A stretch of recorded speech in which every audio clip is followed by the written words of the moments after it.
Avatar is successful. Why? Why is that? It's just an absolute just visual overload. I mean, not a single part of that story like is memorable to me, but like the visuals alone are what sells people, I think. It's listed as one of the highest grossing films ever. So therefore, because it's highest grossing and selling tickets, that must mean it's good, right? I mean, monetarily, I mean, that's all they really care about is how much money did it make. But like as a viewer, it doesn't mean anything to me. I don't care how much money it makes. If it's not a good movie, it's not a good movie. So is it successful? Like on the word success, let's say money wise, it's successful, right? Yeah, money wise, it's successful. There's a lot of things that money wise is successful, but like, is it really actually a successful film as far as entertainment goes, though? That's how I feel. I in that regard, I feel like it failed. So that leads us to our next topic here, where what is even memorable? Because you're talking about it being memorable, right? What is memorable about Avatar outside of the CGI that you just mentioned? Outside of CGI, what is actually memorable about this film? Almost nothing. I remember almost nothing about specifically where they are. I know something in there is named after the little annoying fairy from Zelda. That's pretty important, I guess. Guy didn't have legs, and then he had sex with blue people. Yeah, that's what I got. That's kind of what I got out of it. I mean, it's Space Pocahontas, right? Everyone. So let's comment down below what you remember from Avatar. I know this is going to get a lot of people upset, but let's be very, very honest. Does anybody even go back and rewatch it? That's going to be our next topic, but I want to continue on the subject real quick on what is memorable, because everything. I feel like everybody will comment. And maybe I'm wrong, but everybody's going to comment that they love the fact that it was beautiful. It was visually stunning. It was captivating the world. The world was engrossing. But is that enough to be a movie when we think about what a movie is? Honestly, if I wanted to see something beautiful and just amazing render, I would just download a wallpaper. If all you've got is beautiful visuals, that's not a memorable movie. I don't think that's successful at all. I think that's just a really, really high-tech budget show, rather than actually selling me a movie. That's not a story. Like a demo, right? Like maybe like a demo reel. So I ask you this question. Well, what would be the definition of a movie? Something that has not just memorable story, but something that is either teaching a lesson or attempting to reach down to the deep, dark sections of mankind itself. Something that makes you have to question like why we act the way we do as humans, or what is a guttural fear. Things that are comedies reach down and try to look at the most horrific things and make us laugh. And things that are horrors try to look down and try to find the most beautiful things that we have and destroy them. And I didn't see either one of those in Avatar. Both of those are opposite sides of the spectrum of the same coin. But Avatar was just, it's just a tech demo. Let's backtrack, because I like how you said story. Like, the biggest thing we always remember is books, right? Right. As a story medium. They teach us a lesson. There's an arc. Somebody learns something. There's a character growth. So, is there character growth in Avatar? I mean, the guy gets twice as tall, I think. So that's some sort of growth. Yeah, he did grow. So he did. I mean, did characters have an arc, and did they have a purpose? Maybe one of the characters, like again, Space Pocahontas, did one of the characters learn? Right? I knew they had the general, right?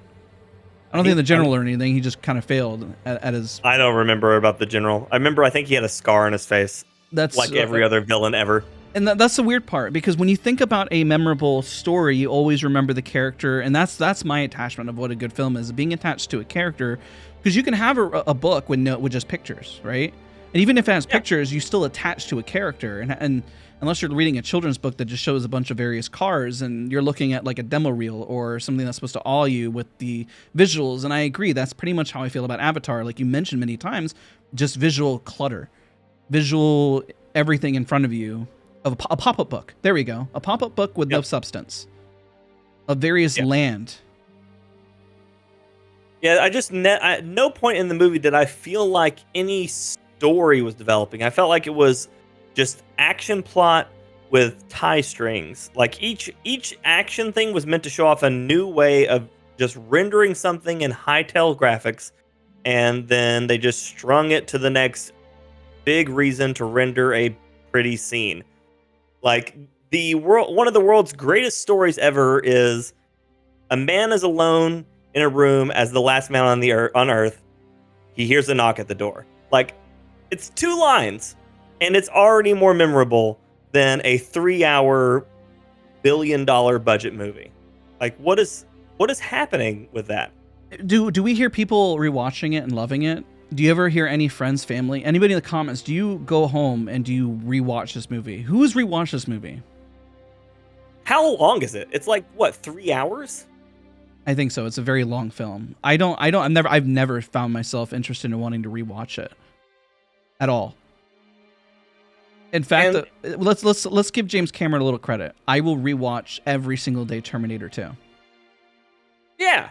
I think it's a fantastic film. I think it's brilliant with action and story.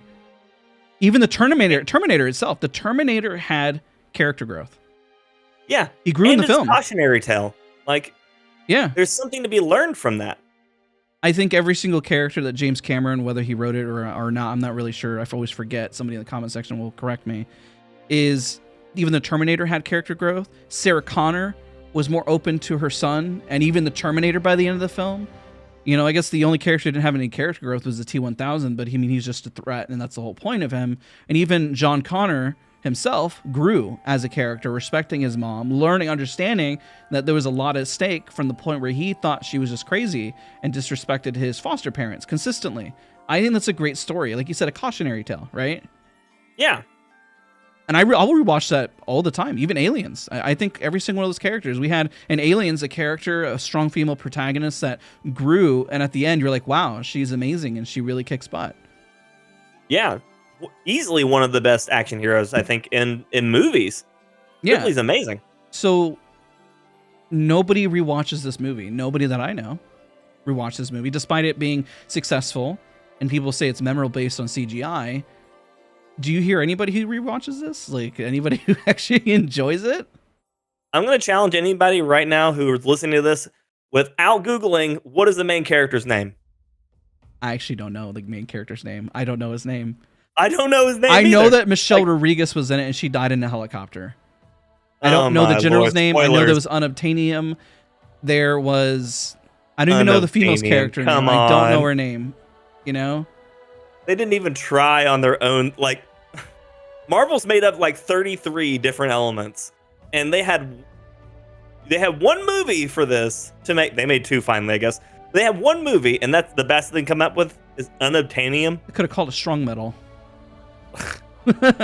Oh my lord! Why didn't they just call it Acme Metal? That would have been great. I think that would have been memorable because we all would have been like, "Hey, that's a reference," you know? Yeah. At least it would have been silly. This kind of circles back to the beginning. If CGI is what they love and really did to really nail this, because we know, just like fireworks, people go in awe about it, right? You go see a fireworks, you're like, that was awesome, and that's the memorable part. If CGI is what they love, is what CGI carried this film to success? Thoughts?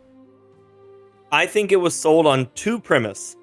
One, it said James Cameron, which immediately was what got people in the door. Mm-hmm.